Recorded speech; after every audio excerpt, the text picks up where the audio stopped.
Good morning students. आज हम class 7 math chapter number 5 line and angles के बारे में बात करेंगे।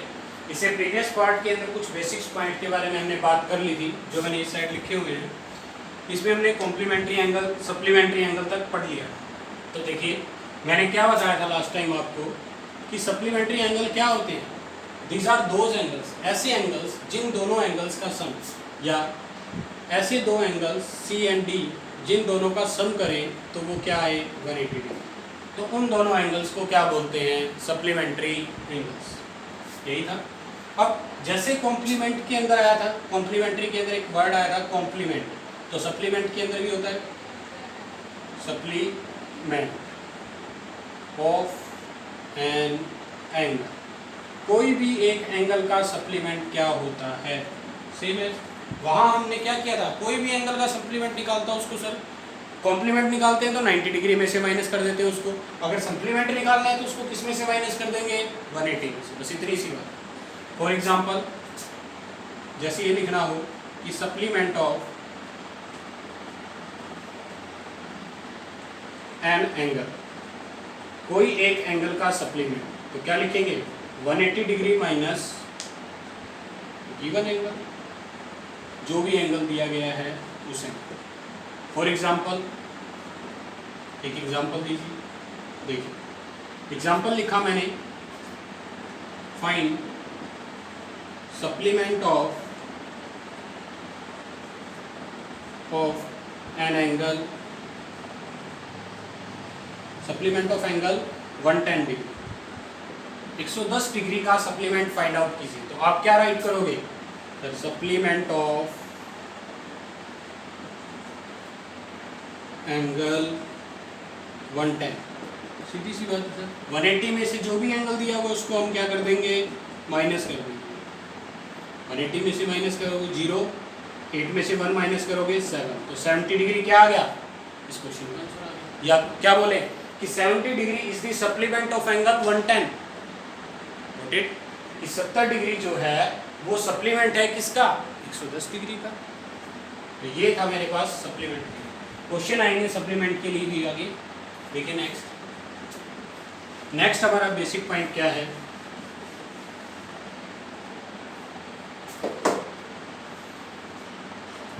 Adjacent angle. एडजेसेंट एंगल क्या होते हैं, एडजेसेंट एंगल ध्यान से समझिए इस पॉइंट को। एडजेसेंट एंगल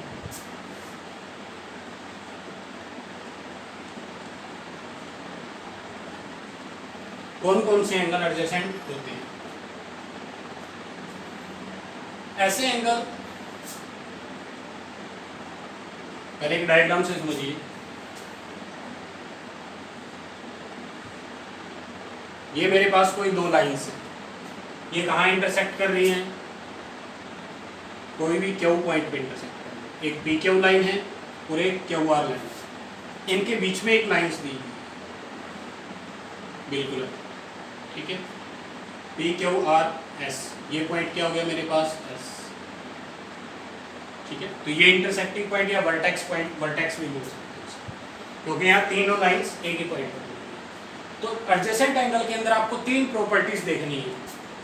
अगर पूछे कि क्या ये दोनों एडजेसेंट एंगल हैं, कौन कौन से, P Q S, S Q R, या आर क्यू एस और एस क्यू पी, ये जो दो एंगल के मैंने आपको नेम बोले, this angle and this angle, क्या ये दोनों एंगल एडजेसेंट है या नहीं।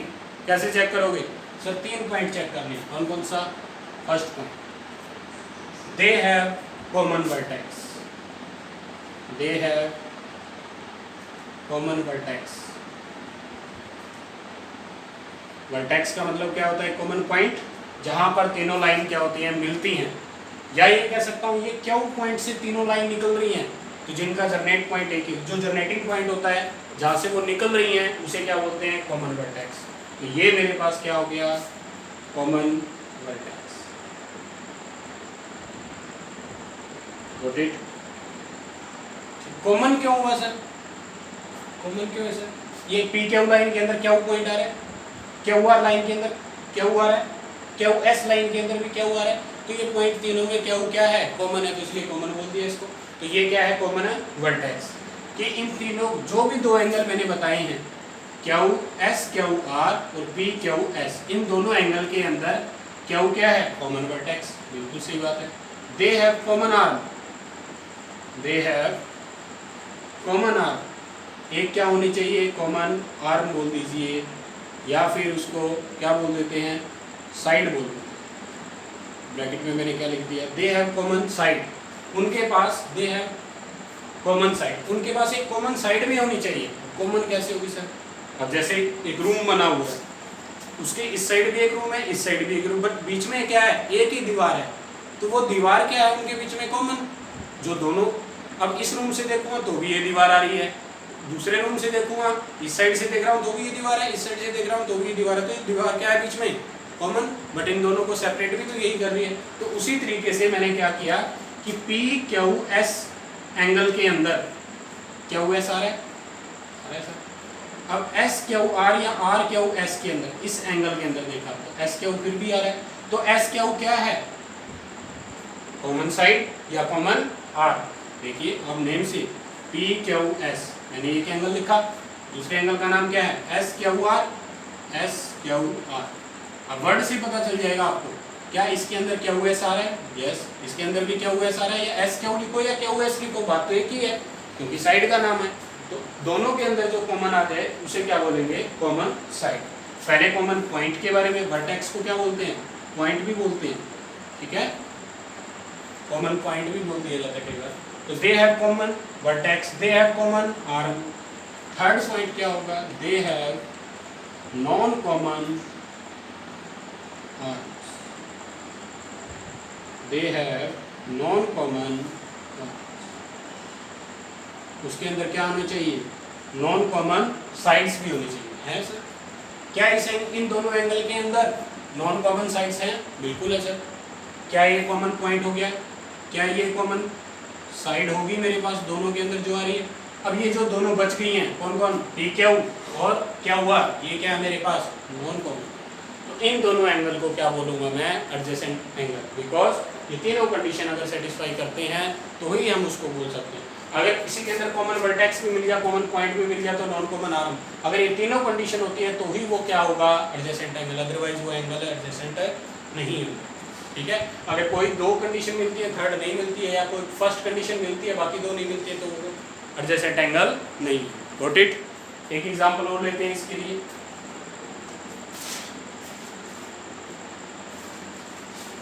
देखिए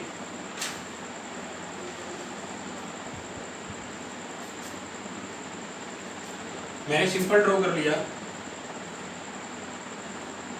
ये दो एंगल, इसका नेम लिख दिया, एंगल 1 है और ये मेरा सेकंड एंगल। 1 और 2 एक नाम है सिर्फ, यहाँ एंगल 1 है और यहाँ एंगल 2, ये मेरा फर्स्ट एंगल है, ये मेरे पास सेकंड एंगल।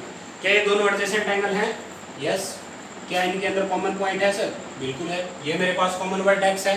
क्या इन दोनों के अंदर कॉमन साइड है सर? यस सर, ये कॉमन साइड है। क्या नॉन कॉमन साइड्स हैं? ये दोनों साइड्स क्या हैं? Non common. तो these two angles, angle 1 and angle 2 are adjacent angles. ये दोनों एंगल क्या हो जाएंगे? एडजेसेंट। Got it? तो ये था हमारे पास एडजेसेंट एंगल का, एडजेसेंट एंगल के बारे में। नेक्स्ट देखिए टॉपिक क्या है, पॉइंट क्या है? Linear pair. क्या बोलते हैं उसको? Linear pair. क्या होता है लीनियर पेयर? देखिए समझिए, सबसे ज्यादा यूज होने वाला पॉइंट यही है। कौन सा? लीनियर पेयर की तरह। लीनियर पेयर क्या होता है? ज्योमेट्री के क्वेश्चन के अंदर यहाँ जहाँ पर भी एंगल्स वगैरह फाइंड आउट करने होते हैं डायग्राम को देखकर, तो उसके अंदर सबसे ज़्यादा यूज क्या होता है? Linear pair. लीनियर पेयर कहाँ बनता है? एक स्ट्रेट लाइन के ऊपर बनता है। ये बात हमेशा याद रखना कि लीनियर पेयर का मतलब क्या होता है? पेयर, जैसे हम कहते हैं ना पेयर ऑफ शूज। तो कोई भी हो सकता है कि दो एंगल या दो से ज़्यादा एंगल एक स्ट्रेट लाइन के ऊपर, अगर दो एंगल बने हुए हैं तो दोनों एंगल का सम क्या होगा? हमेशा मेरे पास एक स्ट्रेट लाइन है, इस पॉइंट से ऐसे दो एंगल बने हुए हैं, this angle plus this angle. ये एंगल ए है और ये एंगल बी है, तो ए प्लस बी की वैल्यू कितनी हो जाएगी? 180 डिग्री। इसे क्या बोलते हैं? Linear pair. कि एक स्ट्रेट लाइन पर बने हुए ऐसे दो एंगल जिन दोनों एंगल का सम क्या होता है 180 डिग्री, उसे क्या बोलेंगे linear. Got it. Simple language के अंदर याद रखना कि एक ही लाइन पर बने हुए ऐसे दो एंगल या दो से ज्यादा एंगल, कोई कहेगा सर दो से ज्यादा हुए तो मेरे पास ये 3 लाइन आ गई, तो ये एक ही स्ट्रेट लाइन के ऊपर बन रहे। सपोज कीजिए मैंने स्ट्रेट लाइन को नाम क्या दे दिया पी क्यू, और ओ पॉइंट से जनरेट हो रहे आर एस टी, इन पॉइंट्स को मैंने, तो ये एक ही लाइन पर बनने वाला है। ये मेरा फर्स्ट एंगल हो गया, ये सेकंड एंगल हो गया, थर्ड एंगल हो गया, ये 4 एंगल बन गए सर। तो ये थोड़ी ना हो, बिल्कुल होगा सर। क्यों? क्योंकि ये P O Q is a straight line, ये क्या है स्ट्रेट लाइन, और स्ट्रेट लाइन हमेशा कितने डिग्री का एंगल बनाती है 180 डिग्री का। तो क्या ये कंप्लीट एंगल कितने डिग्री का हो गया 180 डिग्री का। तो इन सभी का सम भी क्या हो जाएगा, angle 1 plus angle 2 plus angle 3 plus angle 4 is equal to 180 degree. Got it. तो एक ही लाइन पर बने हुए सभी एंगल्स, जिन एंगल्स का सम क्या होगा 180 डिग्री, उसे क्या बोलेंगे लीनियर पेयर्स। Got it. तो ये था लीनियर पेयर का कॉन्सेप्ट। अब जैसे सर क्वेश्चन के अंदर कैसे अप्लाई करेंगे, ये बात भी समझने की है। जैसे ये दे दिया, ये मेरे पास कुछ लाइंस दे दी जो किसी एक पॉइंट पर इंटरसेक्ट हो रही है, उस पॉइंट का नाम मैंने क्या दे दिया ओ दे दिया। मैंने कहा कि ये जो एंगल है 50 डिग्री का है, सॉरी कितना हो गया ये 100 डिग्री का, ठीक है। ये जो एंगल है 100 डिग्री का है, तो इस एंगल की वैल्यू बताइए क्या होगी। आप क्या कहोगे सर ये ए बी लाइन है, ये कोई पी क्यू लाइन है, और ये आर पॉइंट है, और ओ पे इंटरसेक्ट का। तो मैंने कहा कि ये जो ए बी लाइन है क्या ये स्ट्रेट लाइन है, बिल्कुल है सर। और स्ट्रेट लाइन के ऊपर एक दूसरी लाइन इसको कट कर रही है सर। एक साइड 100 डिग्री है तो दूसरी साइड कितना होगा, ऑब्वियसली बात है दोनों का सम क्या होगा 180 डिग्री होगा। अगर ये 100 डिग्री है तो ये कितना हो जाएगा सर 80 डिग्री। आप बराबरी बता सकते हैं इसको, ठीक है। क्यों हुआ, क्योंकि अभी आपने बताया सर अगर ये एंगल हमें फाइंड आउट करना है और ये एंगल क्या है 100 डिग्री, तो हम कहेंगे इस एंगल को सपोज किया, मैंने क्या सपोज कर लिया एंगल 1, तो angle 1 plus 100 degree is equal to 180। आपने ही बताया था सर ये क्या है लीनियर पेयर है, कि एक ही लाइन पर बने हुए दो एंगल्स या दो से ज़्यादा एंगल्स जिन सभी का सम क्या होगा 180 डिग्री। बट होने किस पे चाहिए, कंडीशन क्या है स्ट्रेट लाइन, ठीक है, तभी वो लीनियर पेयर अप्लाई होगा। तो इन दोनों का सम तो 180 होना चाहिए, बिल्कुल। तो वन एंगल की वैल्यू क्या आ जाएगी 180 माइनस 100 डिग्री, ये कितना हो जाएगा 80 डिग्री। Got it. तो ये होता है लीनियर पेयर। दोबारा डिफाइन कर रहा हूँ कि एक ही लाइन पर बने हुए ऐसे दो एंगल या दो से ज़्यादा जितने भी एंगल हो उन सभी एंगल का सम क्या होगा 180, उसे क्या बोलते हैं लीनियर। Got it. नेक्स्ट देखिए,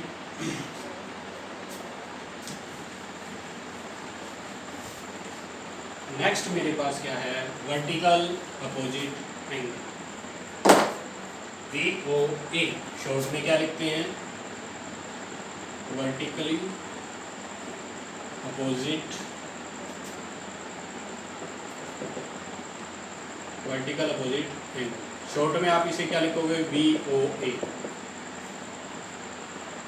देखिए लास्ट पॉइंट है ये, बाकी फिर एग्जाम्पल स्टार्ट हो जाएंगे इसके। वर्टिकल अपोजिट एंगल क्या होता है, जब भी दो लाइंस या दो लाइन सेगमेंट या दो रे आपस में इंटरसेक्ट करती हो,